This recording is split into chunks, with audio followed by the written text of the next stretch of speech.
Greetings and welcome back. And in today's video, I'm going to be reacting to 3 weird quirks of my American house. I'm Mr. H, and my family and I are obsessed with the US. We're on a mission to learn all we can about your amazing country. If you think you can help us and educate us and are up for the challenge, then subscribe to the channel, hit that notification bell, and you'll be notified every time we upload a new video. Right, that's enough of my jibber jabber. Let's get on with the video. Hello, this video is sponsored by BritBox, the premier streaming service for Britain's most beloved TV shows. I'm Laurence, and I'm on a quest to uncover all of the memos that Britain and America lost in the pond, and one of those memos pertains to weird quirks. Specifically, weird quirks that I found in my new American house. And when I say new American house, I mean my new American house, not a house that's new. You see, something I didn't tell you, though perhaps you worked it out on your own, is that this house wasn't built yesterday. That's both figurative and literal. In fact, this entire building was built in 1942. And as such, many of the quirks that I found out about it are throwbacks to that particular time in the history of American housing. In other words, the things that I'm going to show you in this very video are not the sorts of things you would expect to find on a house built in the 21st century. Now, it is possible that some of these things were replicated in England, or they happened in England first and America replicated them. Perhaps that's something that we can argue out in the comments section. So if you're not subscribed to this channel, do that now. Without further ado, let's go and take a look at some quirky bits and bobs. It's locked again. I'm Laurence Brown, and I have a confession to make. A couple of weeks ago, when I showed you around my entire house, there were in fact a couple of rooms that I never showed you. And one of them is here, in this door behind me. And the reason that I didn't show you it at the time is because it was really quirky and I didn't have the emotional intelligence to explain it. And thought to myself, why don't I save it for a video on quirky features of my house? And while you try to guess what's behind this door, I'm going to enter it and take you in with me, not literally. All right, come along. All right, we are now in said room, and as you can see, it's an elevator. I'm kidding. This is, in fact, a toilet or a little bathroom. And I know what you're thinking. Ooh, Laurence, what is weird about a toilet? Everything's weird about a toilet, but this one in particular is unusual because it's just a toilet. There's no sink or place to wash your hands. And I don't know if I've ever seen anything like this before, so I looked it up. Turns out that this weird quirk was once not weird in the least. Up to the Second World War, American houses that had basements were often equipped with these lone toilets. But there's something else. They'd often be accompanied by showers that would be in this sort of wider basement area.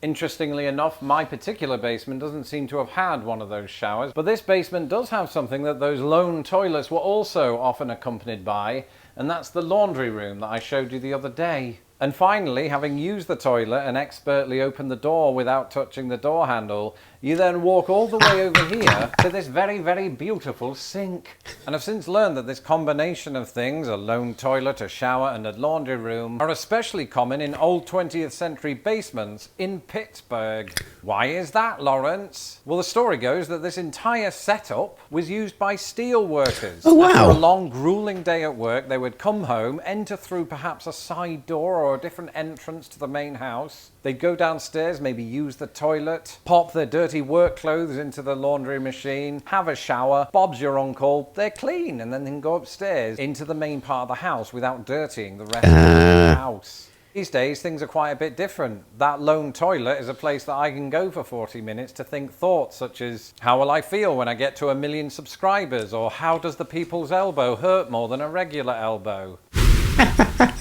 You join me now in the hallway in front of yet another door, and you're probably thinking, what's behind that other door, Laurence? Just the kitchen, you've seen it before. Because the quirky feature in question isn't that or this beautiful banister. It is in fact this. And you're probably thinking, ew, what? It's just a hole in the wall with a little shelf on it. And at first, this is what I thought. It would make a nice place to store a vase or an empty coffee cup temporarily. But the more that I've been digging into features of old American houses, the more I've come to discover that cubby holes like this one, usually found in the hallway of old American homes opposite the staircase, had a very specific purpose.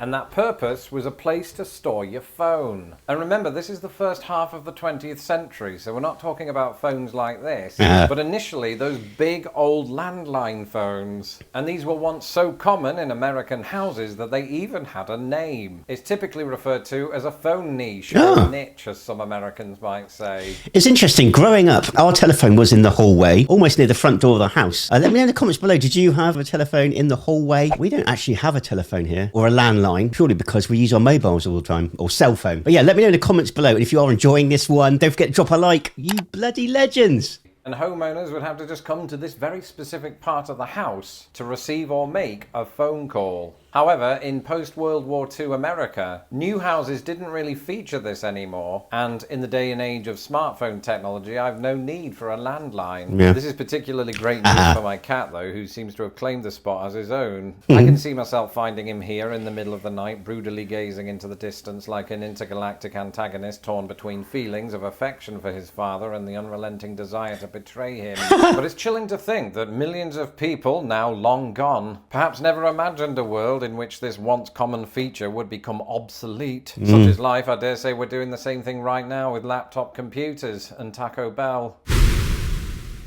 And finally, here I am outside in the tundra in my back garden. It's currently about minus 12 degrees Celsius or 10 Fahrenheit. And the thing that I want to show you is partially buried under the snow. So give me a second, I'm just going to shovel it off.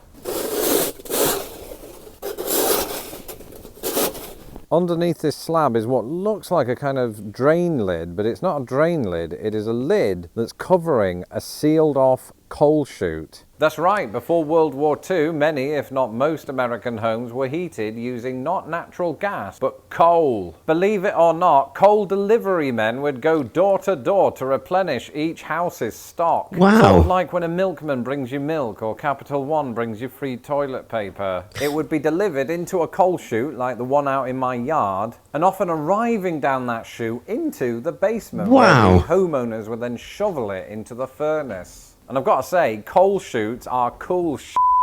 This one, like many of their kind, has since been sealed, but it forever remains a reminder of two things: our coal-powered past and a painful accident I had on my way to the mudroom last Friday. Thank you so much for sticking around to the end. Got anything you'd like to add to this? I thought the coal chute was fascinating. I've never seen that before. Did you grow up having a coal chute, or do you live in a house that has a coal chute? Let me know in the comments below. Like the video. It really helps us out with the algorithm. And if you feel you were up for the challenge to help educate us, mainly me, about your wonderful country, then don't forget to subscribe and hit that notification bell. You'll be notified every time we upload a new video. I bloody love you. Bloody love Laurence. Know what these men says. Take care, God bless, and see y'all in the next video.